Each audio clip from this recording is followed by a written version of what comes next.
In our previous video we did on how to download TikTok Live Studio. Today we are doing the installation of our Live Studio. We start by clicking on the downloaded TikTok file which was downloaded by Internet Download Manager IDM. The application requests to continue installing and we allow it by clicking on Install Now, and it starts the process. I will start to download other files from the server as it installs. The process won't take long if you have a good internet connection. It will only download 533 MB of data from the server. Once the installation is over it will display an option to open the application. Click Open to start our Live Studio application.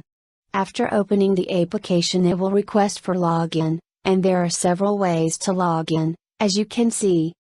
I choose to log in via web and it did the redirection to my web browser. My account was logged in my browser and it did request for permission to continue logging in and permission was granted successfully. As I wind up for today's video you can see our Live Studio panel. In my next video we are going to talk about how to set it up and start going live. Thanks for watching. Like, share, comment, follow, and subscribe for more to come. Find us on social media at edulifthcax.